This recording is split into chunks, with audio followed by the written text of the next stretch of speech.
बड़ी खबर का रुख एक बार फिर से कर रहे हैं, जहां पर आज तीनों राज्यों के चुनावी नतीजों पर है हमारी नजर। और शुरुआती रुझान ये साफ संकेत दे रहे हैं कि त्रिपुरा और नागालैंड में स्पष्ट तरीके से बीजेपी आगे है। बीजेपी अपनी सरकार बना रही है त्रिपुरा में 42 के प्रचंड जनादेश के साथ। अगर यही रुझान नतीजों में तब्दील होते हैं, वहीं नागालैंड में 37 एनडीपीपी और बीजेपी का गठबंधन है। लेकिन यहां मेघालय में एनपीपी यानी कॉनराड सांगमा बाजी मारते हुए दिख रहे हैं, अगर वो अपने दम पर सरकार बना लेते हैं। तीनों ही आंकड़े सामने आ चुके हैं। पूर्वोत्तर के तीनों राज्यों में बहुमत के रुझान सामने आए हैं। कहीं पर भी कम से कम अब तक खंडित जनादेश दिखाई नहीं दे रहा है। एक तरफ त्रिपुरा में आप आंकड़ों को देखेंगे, 60 के पूरे रुझान सामने आ गए हैं। भारतीय जनता पार्टी 41 पर अपने सहयोगी के साथ, हालांकि पिछले के मुकाबले -3 जरूर दिखाई दे रहा है।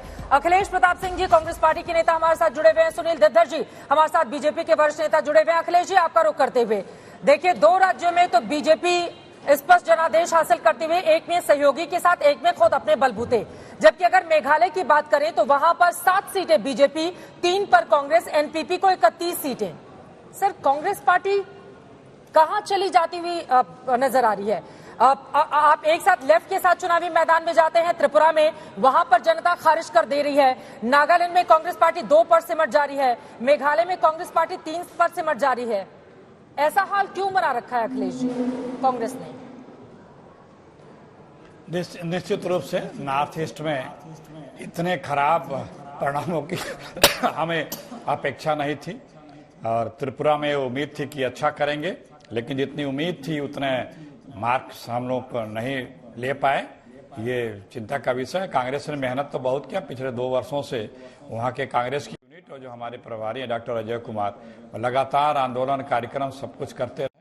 अब कुछ अपने दबाव, लोक लुभावन नारे और हमारी सुरक्षा से समझौते के बातों को लेकर के जो बोला गया बीजेपी के द्वारा, लगता है उसको कुछ फायदा उनको मिला है। और ये हम जरूर कह सकते हैं कि हमें अपेक्षा से कम सीटें या अपेक्षा के अनुरूप हमें सीटें नहीं मिली हैं। और निश्चित है कि हमारे लोग वहाँ पे जो हैं पदाधिकारी, ऑब्जर्वर्स, वो इस बात को देखेंगे, गंभीरता से लेंगे। ठीक है अखिलेश जी, एक प्रश्न राहुल गांधी पर, क्योंकि वो नहीं गए, न त्रिपुरा गए, न नागालैंड गए, मेघालय एक बार गए। आखिर ये प्रचार से जो उनका एकदम से बैरागीपन हो जाना है पिछले कुछ दिनों से, गुजरात में भी हमने देखा नहीं गए थे, हिमाचल में नहीं, गुजरात में गए 1 या 2 बार सभाएं सिर्फ की, जबकि पहले कार्पेट बॉम्बिंग करते थे वो इलेक्शन बाउंड स्टेट में। आखिर इसकी वजह क्या है? और दूसरा प्रश्न, बीजेपी को अगर ऐसी जीत मिलती है सर, तो इसकी वजह क्या मान रहे हैं आप नागालैंड और त्रिपुरा दोनों में? अखिलेश जी, नहीं, देखिए, राहुल जी जब गुजरात और हिमाचल के चुनाव हो रहे थे तो उस समय अपनी भारत जोड़ो यात्रा पे थे, तो उसको बीच में छोड़ करके जाने का वो कहीं गए नहीं, इसलिए उन चुनाव में भाग नहीं ले पाए।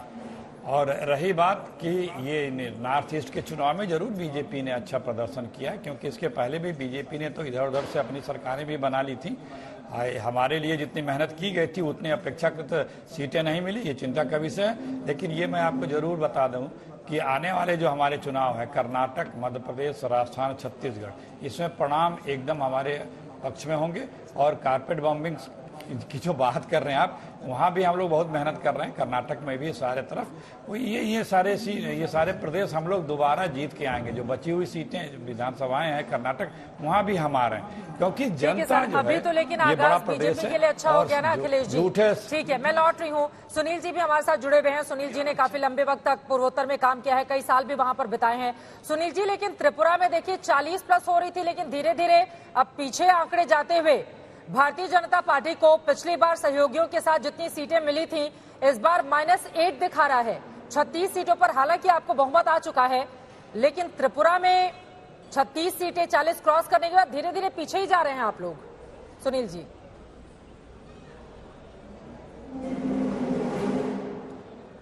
देखिए, रुझान है और रुझानों में ये चलते रहता है, लेकिन हम पूर्ण बहुमत के साथ वहाँ सरकार बनाएंगे, इसमें कोई दोराय नहीं है, क्योंकि त्रिपुरा की जनता ने पहली बार डबल इंजन सरकार का अनुभव किया है और लाभार्थियों को लाभ मिलना, ये नई बात त्रिपुरा ने देखी थी, जिसका लाभ चुनाव में भी भारतीय जनता पार्टी को मिलेगा, मैं आश्वस्त हूं।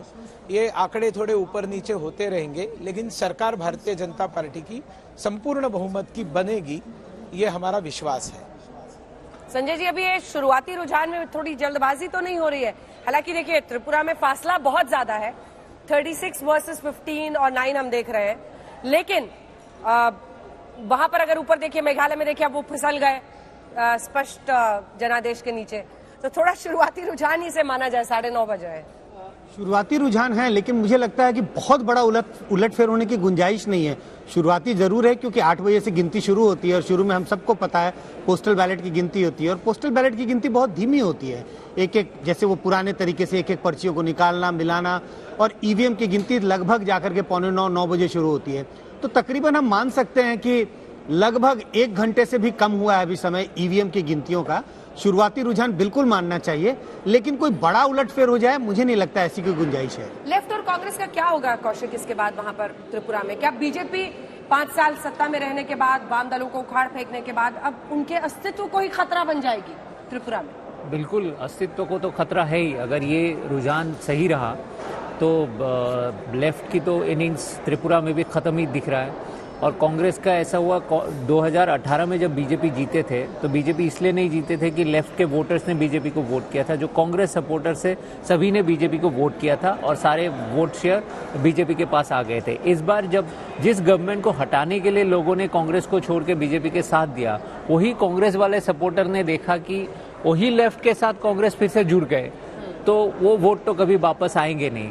और ये एक्सपेरिमेंट बंगाल में भी फेल हुआ है और अभी त्रिपुरा में भी फेल हुआ है। मुझे नहीं लगता आगे जाके लेफ्ट और कांग्रेस के अलायंस और होंगे, क्योंकि ये एक बहुत ही इनऑर्गेनिक अलायंस दिख रहा है, क्योंकि यहाँ पे वोट के ट्रांसफर नहीं हो रहे हैं। और ये ऑर्गेनाइजेशनली दोनों पार्टी के लिए एटलीस्ट नॉर्थ ईस्ट में खतरा ही है।